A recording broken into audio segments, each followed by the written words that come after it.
সানভি হেসেল আজ আমি আপনাদের জন্য নিয়ে এসেছি একদম নতুন ধরনের মিষ্টি রেসিপি।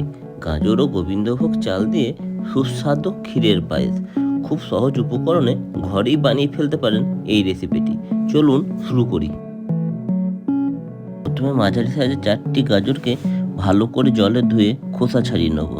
তারপর খোসা ছাড়ানো হয়ে গেলে গাজরগুলোকে একটা গ্রেটারে গ্রেট করে নেব।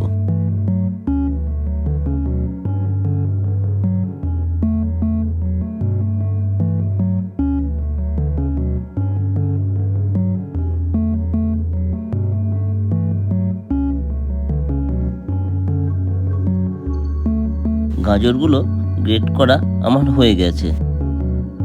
এবার গ্যাস ওভেনটা অন করে নিয়ে একটা ছোট ফ্রাই প্যানে একটু ঘি দিয়ে মাঝারি আঁচে কিছু ড্রাই ফ্রুটসকে ভালো করে ভেজে নেব।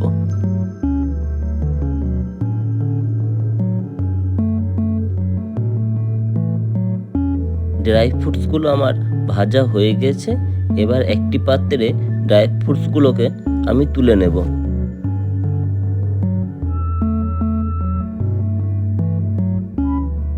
ওই পাত্রে আর একটু ঘি দিয়ে গাজরগুলোকে দিয়ে ভালো করে নেড়ে চেড়ে ঢাকনা দিয়ে দেব।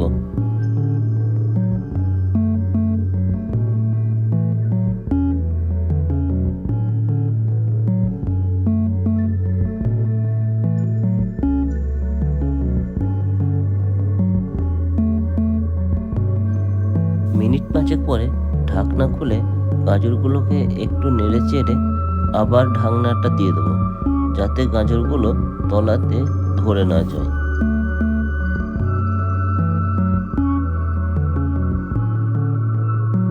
এইদিকে হামাল দিস্তা দিয়ে ভিজিয়ে রাখা গোবিন্দভোগ চালটা ভালো করে কুটে নেব। গোবিন্দভোগ চালটা আমার কোটা হয়ে গেছে। এবার একটা জায়গায় আজড়ে নেব। এইদিকে গাজরটাও অর্ধেক সিদ্ধ হয়ে এসেছে। এবার আমি হাফ লিটার খাঁটি গরুর দুধ গাজরের মধ্যে দিয়ে ভালো করে নেড়ে চেড়ে দেব। আমি এখানে খাঁটি গরুর দুধই ব্যবহার করেছি, আপনারা চাইলে প্যাকেটের দুধও ব্যবহার করতে পারেন।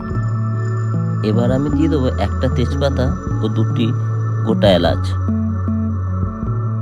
দুধ ও গাজর ফুটতে শুরু করেছে। এবার আমি আগে থেকে কুটে রাখা গোবিন্দভোগ চাল ও আগে ভেজে রাখা ড্রাই ফ্রুটসগুলোকে পায়েসের মধ্যে ভালো করে দিয়ে একটু নেড়ে চেড়ে আবার আমি ঢাকনাটাকে আগের মতো দিয়ে দেব।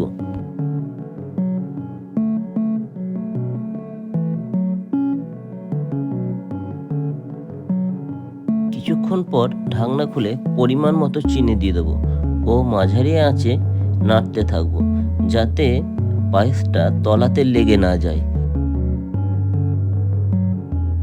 দেখুন বন্ধুরা, পায়েসটা সুন্দর ও ঘন হয়ে এসেছে। গাজরের রংটাও আকর্ষণীয় লাগছে।